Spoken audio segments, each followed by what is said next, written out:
She had learned to hide the hunger of her heart beneath work and small, careful smiles. Maya's grandmother had taught her two rules: work hard and never let anyone see you break. When her grandmother died, the little house they owned was swallowed by debts.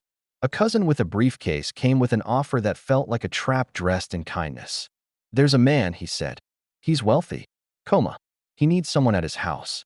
They'll pay. Sign if they ask. It'll be fine." She signed because there were rent notices like accusatory letters on the table, and because pride had become too expensive. The Hale estate was a palace of quiet. Marble floors, heavy curtains, gardens pruned into polite shapes. In the master bedroom lay Robert Hale, a man whose factories had built much of the city's skyline. He had been unconscious for 3 years. Tubes breathed for him. Nurses walked like sentinels. Lawyers arranged paper like bones. At first, Maya was an employee. She made the tea, learned the machines, logged medications.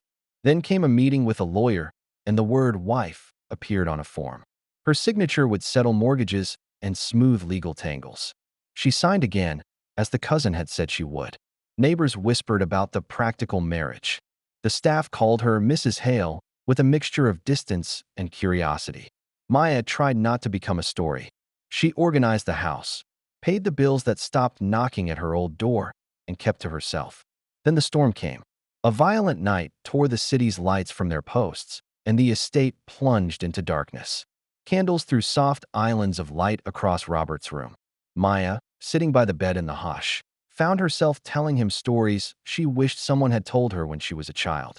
In a sudden movement, she kissed his forehead, a small, instinctive act of comfort. He twitched. It was tiny. Staff called it a reflex. Doctors cautioned against hope. But the twitch was not the only small thing that followed. Over weeks, his eyelids fluttered in sunlight, a tear traced his cheek while old music played, and the medical team recorded anomalies that qualified as progress. Suitors of attention came and went. A polished woman with lemon-scented books moved through the rooms, cataloging silver and making notes about stability. Lawyers convened. Trustees watched ledgers as if they were scripture. Maya kept working, but now the house watched her back. An experimental therapy began, guided sensory sessions designed to coax a response. They asked Maya to be present, to play music, to tell stories, to bring the sense of life. She read old newspapers, played crackling records, stuffed the room with orange peel and coffee aroma. She told him about her grandmother and the rain and the way a city bus smelled in winter. On the 40th day of this work, he opened his eyes. He did not return all at once. Memory came in fragments: smells, games, a friend's face lost to a factory fire. He asked the first, terrible question of a man who had lost years. "Who are you?" he said. "Maya," she answered. The name sounded like an offering and a truth. Recovery rearranged the household. He did not remember signing the marriage papers. He did not remember inviting her into his life. He had rights, options. The law gave him the chance to annul, to untether the house from the strange contract that had bound them. Conversations turned legal. Anger happened. She explained the debt notices and the cousin's insistence. His silence was sometimes an armor. Still, they learned one another in broken, honest ways. He apologized for a world he had helped make harsh. She explained the nights she had sat awake counting bills. He listened and began to chart a new map of responsibility that included people he'd ignored. They planted herbs in the garden and found the act of tending to be a language neither of them had spoken before. The days that followed his waking were full of small, difficult reckonings. Word leaked to the press. Always hungry, always quick to turn pain into spectacle. Headlines asked whether the comatose billionaire had been swindled, whether a desperate woman had been bought into his life. Reporters stood at the estate gates with microphones, and neighbors who had once been polite in passing now offered opinions with the conviction of people who had never known hunger. There was a legal hearing, where voices in smooth suits debated the nuances of consent. Maya sat in the gallery, hands folded so tightly her knuckles shone. She listened to lawyers speak as if the essence of a life could be captured in a clause. She watched the man who had once been a myth in their town, a presence that had been in the back of every meeting, every announcement, sit across from her, looking bewildered, like a man who had opened a door into a house he no longer recognized. The judge, an older woman with steady eyes, asked questions that felt like lanterns, illuminating corners of motives and desperation. "Did you sign willingly?" she asked. Maya answered plainly. "I signed to save my home," she said. "I signed to survive." Her voice trembled at first and then steadied. The room listened. Some left with a sense of moral victory. Others left with the unpleasant reminder that life is complicated. In the months after the hearing, the public's appetite cooled. Factories kept running. The reporters found a new story. The estate resumed its rhythms, though some threads had been tugged loose and were slow to fall back. Within the walls of the house, the work of recovery continued. He relearned not only how to walk, but how to be vulnerable. He took anger to pieces like a stubborn machine and examined the parts. There were afternoons he spent apologizing, uncertain, genuine apologies that did not erase the past, but at least acknowledged it. He visited a small town hall where former employees told him about safety shortcuts they could no longer forget. He began to make changes that had immediate effects. Safety standards in a nearby plant were reinforced, and a scholarship was established in the name of workers who had been injured. Maya, meanwhile, rediscovered the taste of possibility. The community college course she had taken at night had opened a new map of potential. She studied a bit of accounting to manage the house's ledgers with less fear. She spoke at a local shelter about surprising turns in life, not as someone full of answers, but as a woman who had had to choose with imperfect tools. Her voice in that room carried the texture of someone who had been tested and found not broken. Their relationship did not move like a romantic comedy.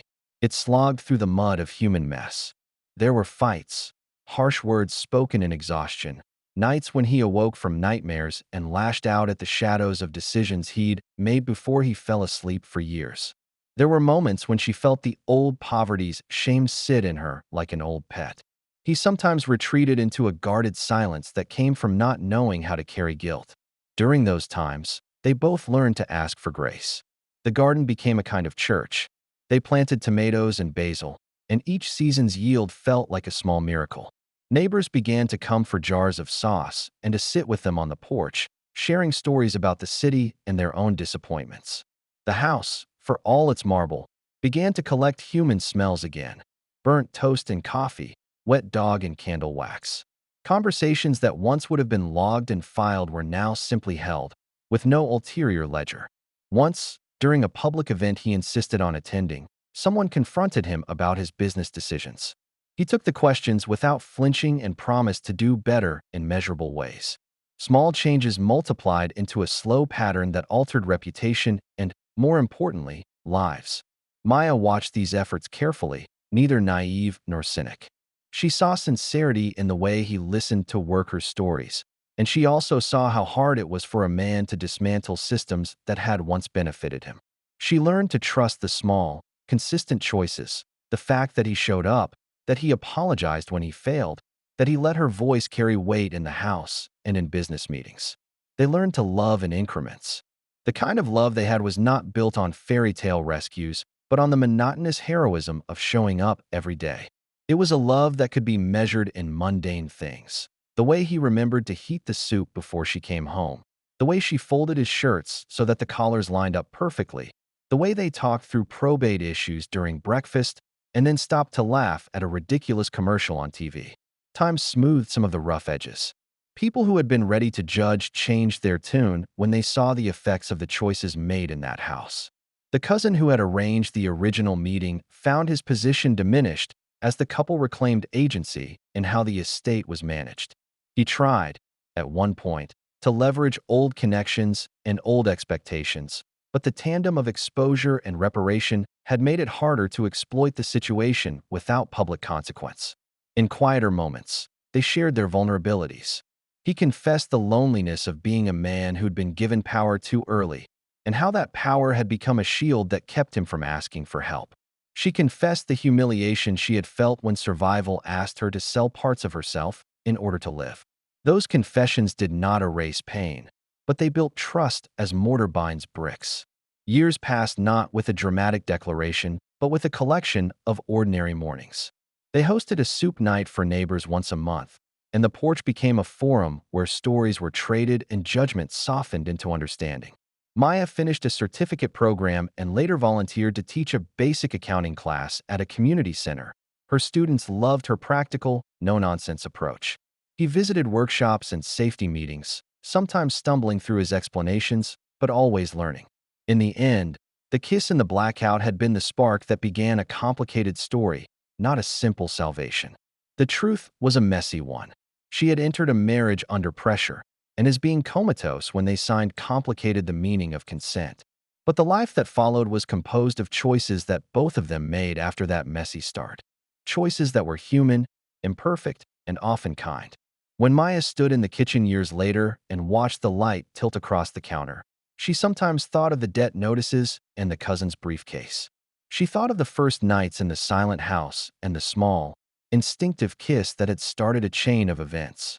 She felt no triumph in the thought, only a deep, modest gratitude that a life could be remade, not by a single hero, but by two people stubborn enough to keep trying. They had not found perfection, only the quiet work of choosing each other day by day. That was enough. They rebuilt a life together not out of fairy tales, but from steady acts, forgiveness, shared chores, honest apologies, and the courage to begin again.